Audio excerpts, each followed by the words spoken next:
죽은 줄 알았던 여자가 살아서 돌아왔어요. 그것도 그냥 돌아온 게 아니에요.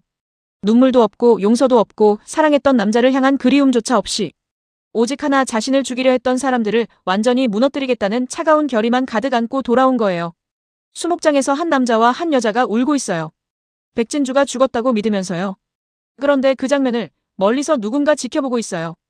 그 눈빛이 너무 차갑고 너무 선명해서 저는 그 장면 보자마자 손에 땀이 쥐어졌거든요. 오늘 붉은 진주 리뷰 지금 시작합니다.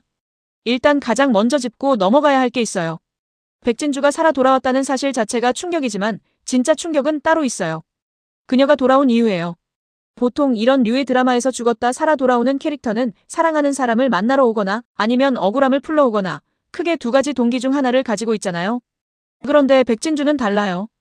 그녀가 이번 회차에서 보여주는 행동 패턴과 눈빛, 그리고 주변 인물들과의 거리를 보면 한 가지가 명확하게 읽혀요. 박민준에 대한 사랑? 아직 있을 수도 있어요. 하지만 그 사랑보다 훨씬 강하고 깊은 감정이 지금 그녀를 움직이고 있어요. 바로 박씨 일가 전체를 무너뜨리겠다는 결의예요. 박태호 한 명에 대한 복수가 아니에요. 그 가문 자체, 그 이름 자체를 지워버리겠다는 거예요. 이게 왜 중요하냐면요. 복수는 보통 목표가 하나잖아요. 나를 해친 사람 한 명. 그런데 파멸은 달라요. 범위가 없어요. 그 안에 박민준도 포함될 수 있다는 뜻이거든요. 사랑하는 사람도 증오하는 사람도 다 같은 불길 속에 넣겠다는 거예요. 이게 백진주라는 캐릭터를 그냥 복수하는 여주가 아니라 완전히 다른 층위의 인물로 만들어주는 부분이에요. 그리고 그녀가 이 각오를 하게 된 배경도 이번 회차에서 서서히 드러나기 시작하는데요. 박태호의 살해 위협에서 겨우 살아남은 것, 그 과정에서 감당해야 했던 것들. 아이를 잃었을 수도 있어요. 아니면 아이를 지키기 위해서 죽은 척을 해야 했을 수도 있어요. 어느 쪽이든 간에 백진주가 버텨온 시간은 그냥 숨어 지낸 시간이 아니에요. 칼을 갈아온 시간이에요. 그 칼이 이제 막 칼집에서 나오기 시작한 거예요. 이 드라마에서 박민준을 어떻게 봐야 할지 사실 저도 좀 복잡한 감정이 있거든요. 그는 분명 피해자예요. 아버지 박태호의 그늘 아래서 진실을 몰랐고 사랑하는 사람이 죽었다고 믿으며 괴로워했어요. 수목장에서 흘리는 눈물은 분명 진심이에요. 그 슬픔 자체가 거짓이라고 할 수는 없어요. 그런데 문제는 그 진심이 지금 그를 엄청나게 취약하게 만들고 있다는 거예요. 백진주가 살아 돌아왔다는 사실을 알게 됐을 때 민준의 반응이 핵심이에요. 기뻐요. 너무 기뻐서 무엇이든 하려 해요. 그 죄책감, 그 슬픔이 한꺼번에 풀리는 것 같으니까요. 그런데 진주는 달라요. 진주는 차가워요. 아주 차갑게. 민주는 그 차가움을 보면서도 진주 곁에 머물려 해요. 왜냐하면 민준 입장에서 진주가 살아있다는 것 자체가 면죄부거든요. 내가 지키지 못한 줄 알았는데 살아있었구나. 아직 기회가 있구나. 그래서 민주는 진주가 요구하는 것이라면 뭐든 들어주고 싶어 해요. 그게 얼마나 위험한 요구인지도 모른 채로요. 진주가 민준에게 하는 요구, 이번 회차에서 제일 소름 돋는 장면이에요. 아버지를 감옥에 보내는데 내 손을 쓰라는 거잖아요. 직접적으로 너의 아버지를 팔아라는 말이에요. 민주는 이걸 사랑을 증명하는 방식으로 받아들이기 시작해요. 그게 함정이에요. 백진주는 지금 민준을 사랑하는 게 아니에요.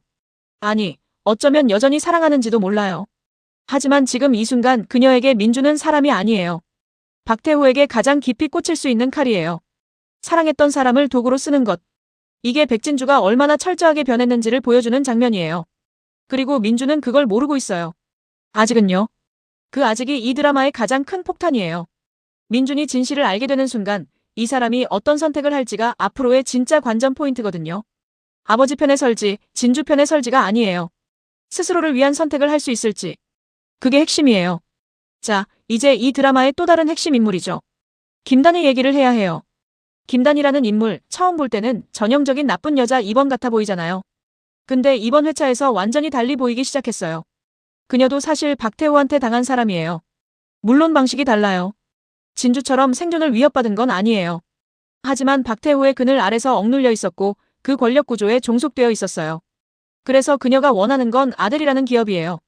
박태호가 쥐고 있는 그 권력 자체를 뺏어오는 거예요. 그런데 혼자서는 안 되죠. 박태호는 만만한 상대가 아니에요. 그래서 김단희가 손을 내민 상대가 바로 백진주예요. 이 장면이 진짜 흥미로운 이유는요. 김단희와 백진주, 이 둘은 원래 같은 편이 될 수 없는 관계예요. 시어머니가 될 뻔했던 여자와 며느리가 될 뻔했던 여자.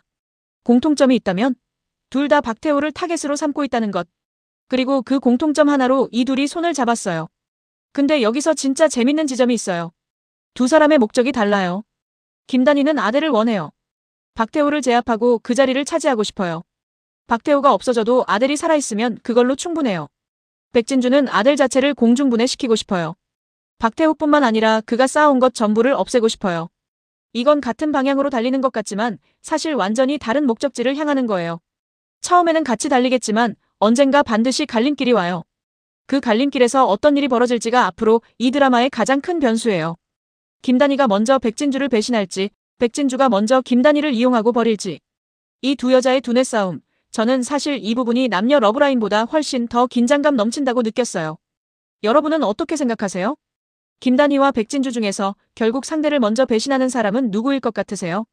댓글로 꼭 알려주세요. 저도 진짜 궁금하거든요. 박태호.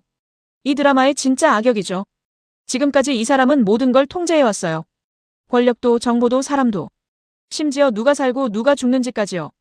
백진주를 죽이려 한 것도 결국 그 통제욕의 연장이에요. 자기 아들의 삶을 자기 방식대로 설계하고 싶었던 거거든요. 그런데 이번 회차에서 박태호라는 인물의 균열이 아주 조금씩 보이기 시작해요. 물론 지금 당장 무너지는 건 아니에요. 그 균열은 미세해서 그를 모르는 사람 눈에는 안 보일 수도 있어요. 하지만 저는 이번 회차에서 박태호가 몇 가지 실수를 하고 있다는 게 보였거든요. 첫 번째 실수는 백진주가 죽었다고 너무 확신한다는 거예요. 죽었다고 생각하는 상대를 경계하지 않아요. 이게 나중에 엄청난 대가를 치르게 될 함정이에요.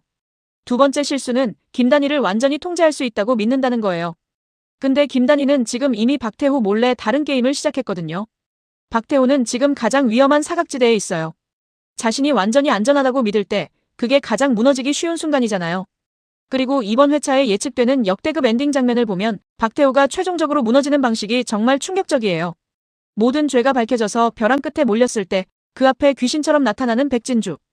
박태호는 공포에 질려요. 이 남자가 평생 죽음이라는 카드를 타인에게 썼던 사람인데 이제 죽었다고 믿었던 사람이 살아 자기 앞에 서 있는 거예요. 그 공포가 이 남자를 마지막으로 무너뜨리는 방아쇠가 돼요. 칼이 아니라 공포로 무너지는 악당. 이게 진짜 잔인한 복수예요. 잠깐 여기서 좀 더 깊이 들어가 볼게요. 백진주가 차갑게 돌아왔다고 했잖아요. 그런데 저는 이게 100% 진짜 차가움은 아닐 거라고 봐요. 인간은 그렇게 완벽하게 감정을 끄지 못해요. 사랑했던 사람을 완전히 도구로만 보기도 힘들어요. 진주가 민준에게 냉혹한 요구를 하면서도 그를 선택한 건 단순히 아버지를 칠 수 있는 칼이어서만은 아닐 거예요. 민준이어야만 했던 이유가 있어요. 그 사람에게만 통할 수 있는 방법이기도 하지만 어쩌면 그 사람이 어떤 선택을 하는지 보고 싶었던 것도 있을 거예요. 내가 나를 위해 아버지를 버릴 수 있느냐. 이건 복수의 도구를 만드는 작업이기도 하지만 동시에 민준에게 던지는 마지막 시험이기도 해요. 사랑의 흔적이 완전히 사라진 사람은 상대를 시험하지 않아요. 그냥 이용하고 버리면 되니까요. 그러니까 백진주 안에는 아직 뭔가가 살아있어요. 그게 사랑인지 집착인지 아니면 마지막으로 남은 인간적인 감정인지는 모르겠지만요. 그 감정이 복수의 설계를 틀어버릴 수도 있고 오히려 복수를 더 잔인하게 만드는 원료가 될 수도 있어요. 이게 붉은 진주라는 드라마가 단순한 막장이 아닌 이유예요. 인물 안에 모순이 살아있거든요. 그 모순이 이야기를 계속 앞으로 당기는 힘이에요. 여기서 잠깐 아직 구독 안 하셨다면 지금 눌러주세요. 다음 회차 리뷰도 바로 받아보실 수 있어요. 저 진짜 열심히 보고 분석하거든요. 같이 봐요. 우리 이번 회차에서 제가 가장 흥미롭게 본 것 중 하나가 인물들 사이의 편 구도가 완전히 뒤섞였다는 거예요. 드라마 초반을 떠올려보면요. 구도가 단순했어요. 박태호 vs 백진주, 박민주는 그 중간 어딘가. 김단희는 박태호의 편처럼 보였고요. 근데 지금은요. 백진주와 김단희가 손을 잡았어요. 박민주는 진주 편이 되려고 하지만 그게 아버지를 향한 칼이 되는 줄 모르고 있어요. 박태호는 혼자서 점점 고립되어 가는데 자기가 고립되고 있다는 걸 아직 모르고 있어요. 이게 왜 소름 돋느냐면요. 박태호 입장에서 가장 믿었던 사람들이 전부 등을 돌리고 있거든요. 아들도 김단희도. 그리고 죽었다고 믿었던 사람이 살아서 그 등 뒤에 서 있어요. 고립된다는 건 권력자에게 가장 치명적인 상태예요. 권력은 네트워크에서 나오니까요. 그 네트워크가 하나씩 끊어지는 걸 박태호는 아직 체감하지 못하고 있어요.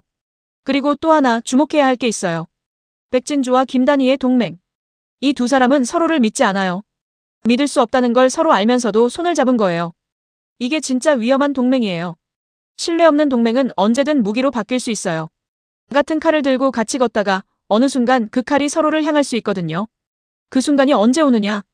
그게 지금부터 제가 제일 집중해서 보려는 부분이에요. 잠깐 아들에 대해서 좀 더 얘기해야 할 것 같아요. 왜냐면 이 드라마에서 아들이 단순히 큰 회사 이상의 의미를 가지거든요. 박태호에게 아델은 자신의 전부예요. 이름, 권력, 가문의 자존심. 그 모든 게 아델이라는 이름 안에 담겨 있어요. 김단희에게 아델은 박태호를 이기는 방법이에요. 그를 무너뜨리는 게 아니라 그가 가진 것을 빼앗는 방식으로 이기는 거예요. 백진주에게 아델은 없애야 할 것이에요. 이 기업이 존재하는 한 박태호의 영향력도 존재하고 그 이름이 세상에 남아있는 한 진주가 당한 것들도 완전히 지워지지 않으니까요. 세 사람이 같은 기업을 두고 완전히 다른 걸 원하고 있어요. 김단희는 아델을 차지하고 싶고 백진주는 아델을 지우고 싶고 박태호는 아델을 지키고 싶어요. 이 세 욕망이 충돌하는 지점에서 이 드라마의 클라이맥스가 만들어질 거예요. 그리고 민주는요? 민준에게 아델은 아버지예요. 아델을 어떻게 하느냐가 곧 아버지를 어떻게 하느냐와 같아요. 그래서 민준이 가장 나중에 가장 어려운 선택 앞에 서게 될 거예요. 자, 이번 회차에서 제가 눈여겨본 복선들을 정리해 드릴게요. 첫 번째, 수목장 장면에서 백진주의 눈빛이에요. 눈물 한 방울 없어요. 표정은 차갑지만 눈은 민준에게서 떠나지 않아요. 이건 단순한 복수심이 아니에요. 아직 뭔가가 남아있다는 신호예요. 두 번째, 김단희가 백진주에게 손을 내밀 때 주저하는 순간이에요. 저는 여기서 김단희가 백진주를 아직 완전히 파악하지 못했다는 걸 느꼈어요. 김단희는 백진주를 이용할 수 있는 패라고 생각하는데 백진주는 이미 김단희를 버릴 수 있는 짐으로 보고 있을 가능성이 높아요. 세 번째, 박태호가 아들 관련 서류를 혼자 정리하는 장면이에요. 평소에는 다 믿고 맡기던 사람이 혼자 서류를 정리한다? 이건 위기 신호예요. 박태호가 주변의 배신 가능성을 어느 정도 감지하기 시작했다는 뜻일 수 있어요. 네 번째, 민준이 진주에게 대가를 묻지 않는다는 거예요. 아버지를 감옥에 보내면 우리는 어떻게 되는 거야? 이 질문을 안 해요. 물을 용기가 없는 거예요. 아니면 이미 어떤 대답이 올지 알고 두려운 거일 수도 있어요. 민준이 이 질문을 마침내 입 밖으로 꺼내는 순간 진짜 균열이 시작될 거예요. 이 네 가지 복선, 다음 회차에서 어떻게 터질지 같이 지켜봐요. 여러분은 이 중에서 어떤 복선이 가장 먼저 폭발할 것 같으세요? 댓글로 알려주시면 제가 다음 리뷰에서 같이 분석해드릴게요. 이건 제 개인적인 예측인데요. 대본도 없고 스포도 없고 순전히 이번 회차에서 보인 복선과 인물들 행동 패턴으로 추론한 거예요. 틀릴 수도 있어요. 하지만 이게 드라마 보는 재미잖아요. 이번 회차에서 민주는 진주의 요구를 받아들이는 방향으로 기울었어요. 죄책감과 사랑이 뒤섞여서 판단력이 흐려진 상태거든요. 그런데 다음 회차에서 민준이 직접 행동에 나서려는 순간 결정적인 사실을 알게 될 수 있어요. 예를 들어 진주가 자신을 도구로 쓰고 있다는 걸 눈치채거나 아니면 진주가 처음부터 박씨 일가 전체를 무너뜨리려 했다는 계획의 일부를 엿보게 되는 거예요. 그 순간 민준이 멈추는 거예요.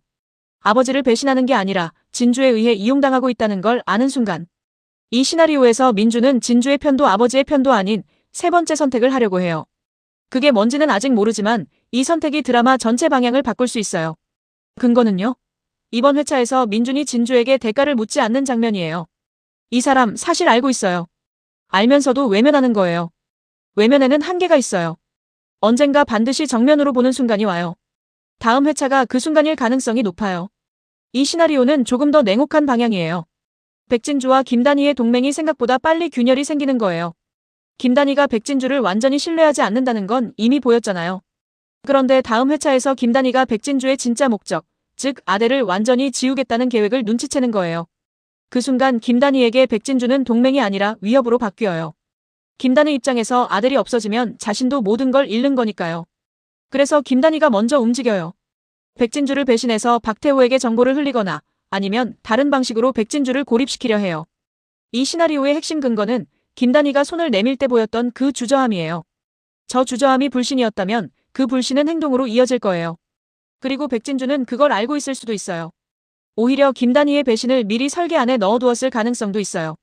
배신당하는 척하면서 김단희를 이용하는 더 큰 그림일 수도 있거든요. 그렇다면 이 드라마는 정말 한치 앞도 모르는 게임이 되는 거예요. 결국 붉은 진주라는 드라마가 우리에게 던지는 질문은 하나예요. 사랑했던 사람을 도구로 쓸 수 있는 사람이 진짜 차가워진 건지 아니면 차가워진 척하면서 마지막 감정을 붙들고 있는 건지. 백진주의 눈에서 눈물이 흐르는 날이 올까요? 아니면 그 눈은 끝까지 차가울까요? 그리고 가장 큰 질문. 다음 화에서 박민주는 백진주의 칼이 되는 길을 선택할까요? 아니면 그 칼을 쥔 손을 되돌려 자기 자신을 지키는 길을 선택할까요? 선택은 반드시 와요. 그리고 그 선택이 이 드라마의 모든 것을 결정할 거예요. 붉은 진주, 이제 진짜 시작이에요.